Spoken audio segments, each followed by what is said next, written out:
세무사님은 회계사, 세무사 자격 둘 다 취득하셨잖아요. 어쩌다가 전공과 상관없는 자격증을 취득하게 되신 거예요?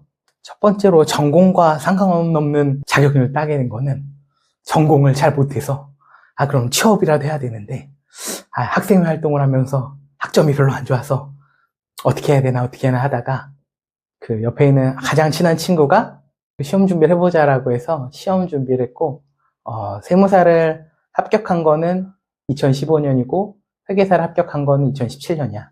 근데 세무사를 따고 그 당시에는 똑같이 공부한 친구들이 회계법인에서 똑같이 공부했었지만 돈을 많이 번다는 걸 보고 그때 당시에는 내가 그럼 좀 더 공부를 해야 되겠다는 생각을 많이 했었던 것 같아.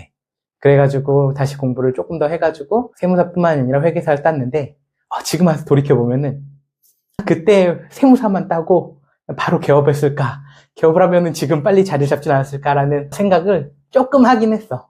솔직히 어떤 자격증이 시험이 더 취득에 어려웠었나요?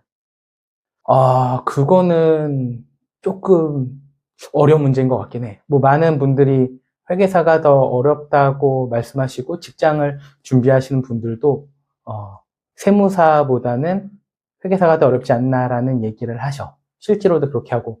근데 회계사 같은 경우에는 부분 합격제가 있다 보니까 전략적으로 2차 과목 5과목 중에서 올해는 2가지 과목을 먼저 합격하고 3가지 과목을 이후에 따는 전략을 하다 보니까 세무사보다 회계사가 더 나을 수도 있고 보편적으로 많은 분들이 얘기하시기로는 세무사보다는 회계사가 조금 더 어렵다라는 이야기를 많이 하시는 것 같아.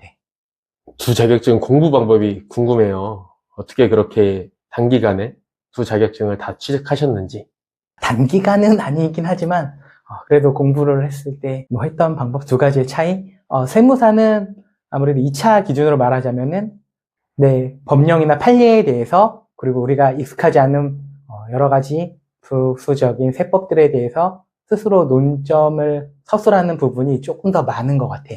물론 회계사도 회계감사가 있어서 서술형 부분이 있긴 하지만 세무사는 조금 더 법리적인 부분을 검토하는 부분이 있었던 것 같고 2차에는 회계감사라는 과목이 있어서 내가 서술하면서 감사를 어떻게 수행할 것인지 기본적인 법률에 대해서 이야기를 하고 있지만 조금 더 실무적인 거는 회계감사가 아닐까라는 생각이 들어. 두 자격증 모두 가지고 있으면 다른 자격사들에 비해서 어떤 메리트가 있을까요? 예전에는 회계사를 따면은 세무사 자격증이 자동으로 나와서 예전엔 2개를 같이 하시는 분들이 있는데 요즘에는 그게 안 나오다 보니까 별도의 자격증을 서로 각각 공부하는 방식이 다른데 아무래도 세무사 공부 기간이 있다 보니까 세무적인 부분에 있어서 조금 더 유리한 거라고 생각을 해. 실제 회계법인의 세무본부를 처음 입사했는데 그때도 세무사 자격이 있고 실무를 조금이라도 한 경험이 있어서 그 당시에는 지금은 아닐 수도 있지만 그 당시에는 회계감사본부보다 세무나 딜 본부가 인기가 좀 많았는데 그때 당시에는 조금 그런 부분 때문에 유리하게 입사를 했고 실무함에 있어서도 아무래도 내가 보지 않았었던 지방세들에 대해서 많이 검토를 하다 보니까 세무사 공부를 했을 때 해당 부분들을 도움이 많이 됐던 것 같아. 지금도 자격증 취득하면 취업이 쉬울까요? 이거는 잘 모르겠어.